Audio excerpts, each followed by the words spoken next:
to Ray's Research Corner. I'm Dee Ray, co-director of the Center for Play Therapy at the University of North Texas.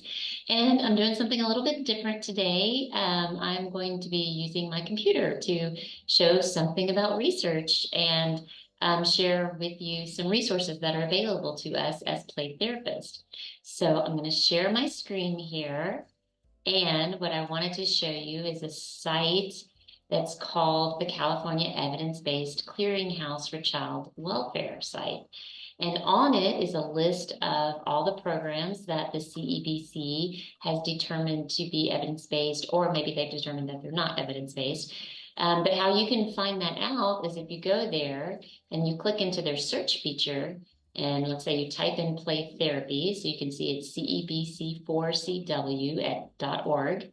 And if you just put that in, it'll take you to the main page. And up here's the search feature. I put in play therapy, and then I am going to click play therapy. And then you can see what comes up is 8 results. And if I look down at those, I'm going to see some that don't say that they're play therapy, such as trauma-focused integrated play therapy.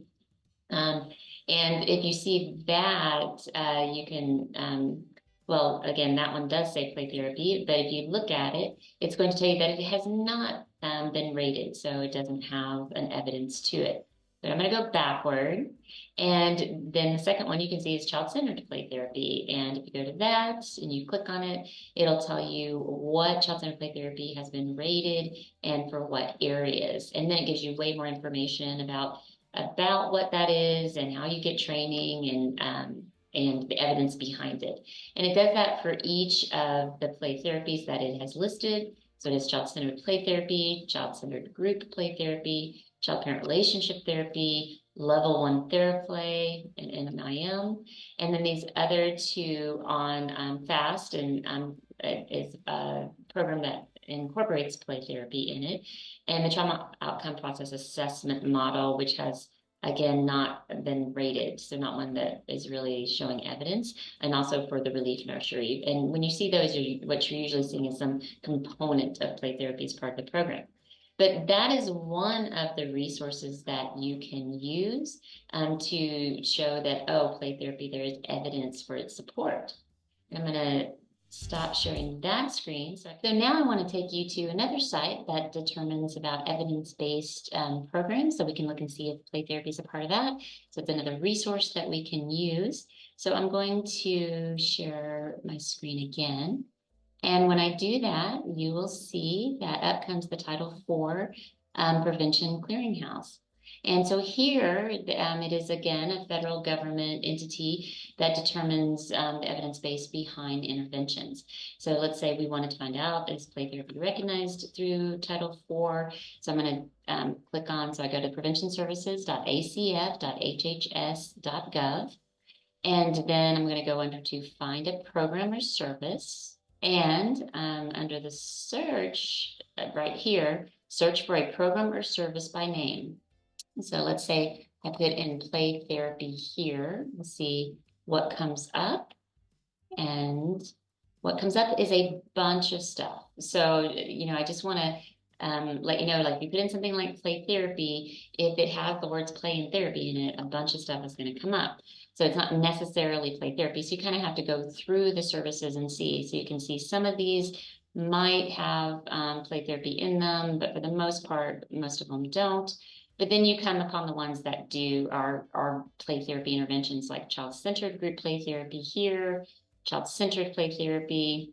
You have child-parent psychotherapy, which has play as part of it, and then child-parent relationship therapy.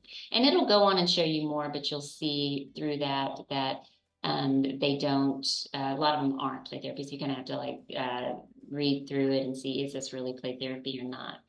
But if we just go under, let's say, child-centered play therapy, if I want to click under that, and what they have is they have it rated as promising. And then there's just such great information. So this is where you can send people if they're questioning play therapy, because it's going to tell them, what is this play therapy, and what is the target population for this play therapy? Who's it designed for? How do you deliver it and implement it? So it's all kind of lined up there. Where do you get training for it?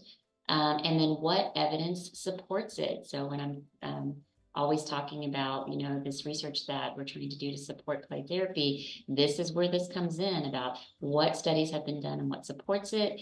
And then a basic summary of, is this an effective therapy? Um, and then you can look at individual studies too, because they've rated each of the studies within them. So this site is full of great information on interventions, and even if maybe you're looking beyond play therapy into other interventions, you might be interested in that too. But it gives you a lot of good information. So I just wanted to give you those two resources, and also I wanted to tease that we have something big coming out of the Center for Play Therapy in January that we're very excited to share with you. And so I hope you will come back when we start posting in January and see what we're going to be doing at the center to support research in play therapy. I hope you have a very nice holiday season.